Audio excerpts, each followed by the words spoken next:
not the last one. So at DHS, I've briefed our privacy office at the headquarters on NEAM like 1 billion times, and they're kind of going forward with us lockstep. So. Okay. Go one last question, and then we'll go ahead. The next question on microphone 2. Yeah. What is the process by which you can try and get other departments or to coordinate or to collaborate to join the NEAM structure rather than continuing with their own established in-house multiple structures? Is there a collaboration process that you try to encourage to get other departments like transportation to more actively become part of the NEAM community? Absolutely. I think I personally have knocked on the doors of most of the other federal agencies. I know Justin does the same. I think it's a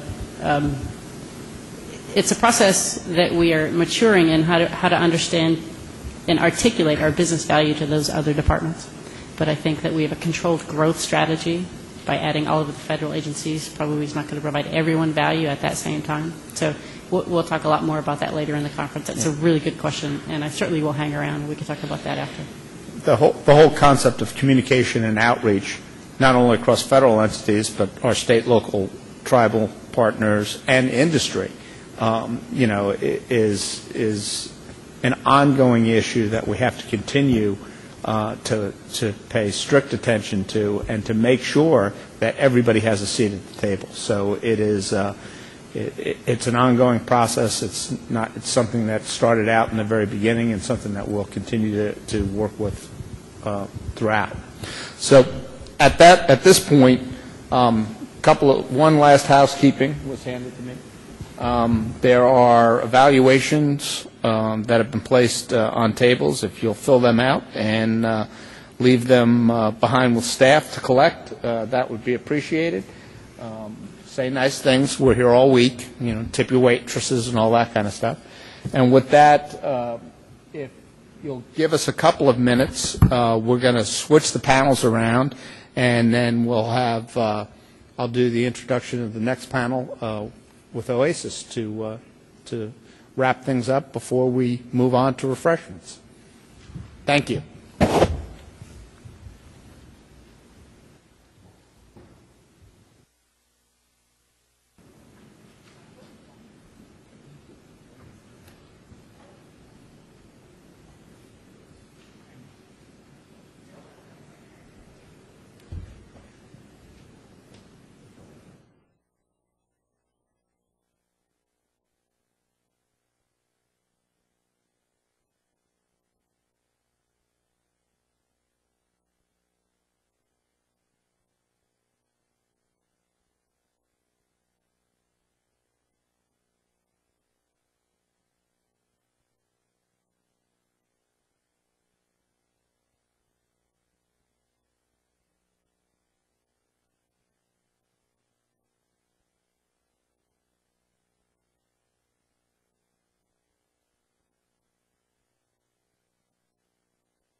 Just Papu. This is going to be Donna all week.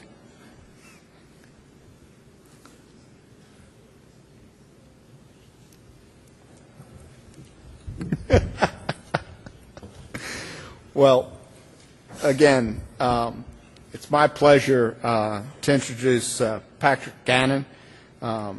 Patrick is the President and Chief Operating Officer of Warning Systems, Inc., and he's put together this panel that's going to talk about preparation and adoption of data standards for emergency management. So please welcome Patrick and the next panel. Thank you very much, and welcome this afternoon. If we could have the first slide up, what I wanted to introduce today is a panel of experts here to talk about how the federal data programs support each other.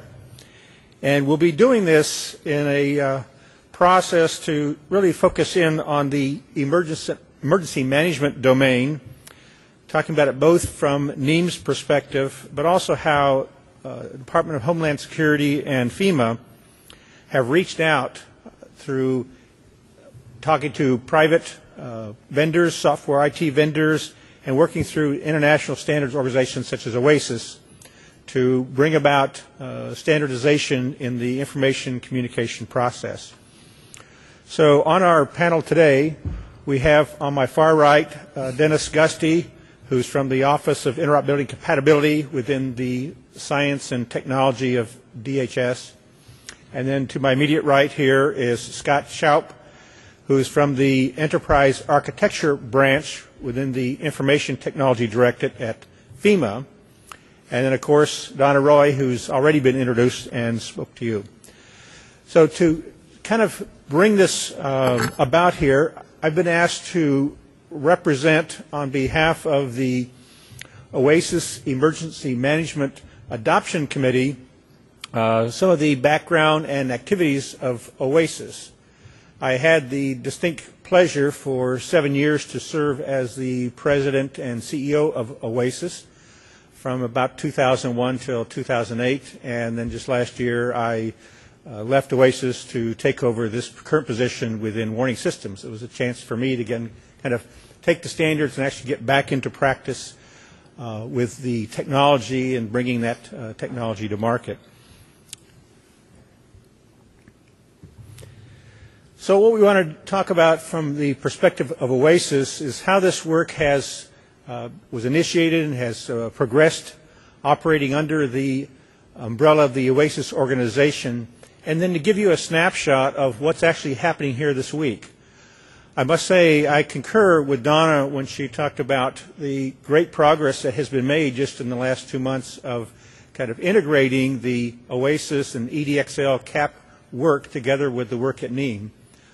The OASIS group was in the process of planning our event and looking at various venues, and when it was suggested to do this cooperative activity with NEAM and this idea was brought to Donna, I must appreciate her positive response and the willingness of herself and her staff to actually work with the OASIS staff and the entire volunteers at the emergency management committees and actually bring this about. And we'll talk about in a few minutes some of the work that will be going on this week. Just to give you a quick snapshot, OASIS, when it was organized, was known as the Organization for the Advancement of Structured Information Standards. It's adopted its mission is to drive development, convergence, and adoption of open standards for the global information society. It began it still is today, a nonprofit consortium. It was founded in 1993, originally as SGML Open, and then as XML came about in 98, it changed its name to be much broader and take on work directly related to XML. And today has over about 5,000 individuals participating, representing some 600 plus organizations and individual members with participation from up to about 100 different countries. And the number of committees has grown. It fluctuates up and down. I think today it's somewhere near 70 different committees. And they also organize across 9 different member sections. In fact, of those member sections, one of the earliest one that was formed in 2002 was the Legal XML member section that did a lot of work with the justice data. And then the emergency management, actually the emergency interoperability member section. And its mission is to accelerate the development, adoption, application, and implementation of the emergency interoperability and communication standards and related work by representing and serving the needs of all the constituents, including both practitioners, the technology providers, national, international, and multinational oversight agencies. The way it's been organized at OASIS is by having this member section, which is really a method of allowing members to allocate some of their dues to help fund the various activities. That then has a steering committee to look at budgets and allocate some of that funds for various events, some of which was in fact helping to underwrite the funds to put on a series of face-to-face committee meetings that were held here at the conference this morning, the activities related to the interoperability demonstrations, which will be going on Wednesday and Thursday. And then we have a structure at OASIS that allows for committees to actually affiliate together under this structure and coordination of the member section. And the first committee that was originated within OASIS, actually back in 2003, was the Emergency Management Committee. It began initial work on the Common Alerting Protocol and then has produced additional standards since then. It has been organized with, right now, 5 active subcommittees: the GIS subcommittee, the Infrastructure Framework subcommittee, Messages and Notification subcommittee, Reference Implementation Model subcommittee, and the CAP Profile subcommittee. And I know the Reference Implementation Model has individuals who are working very closely with NEAM to be sure that the naming conventions are all done in a cooperative fashion. And then earlier this year, we took the adoption subcommittee out of the EMTC and actually formed a new committee to give a much broader emphasis on the adoption activities related to all these different standards that have been under development for the last few years. And organized that right now with 3 subcommittees: the Events and Demo subcommittee, which is really the one that has put on the interoperability demo that will be going on the next few days; a Collaterals and Documents subcommittee that's working on various white papers. In fact, there is a white paper that will be available at the Interop event on the distribution element.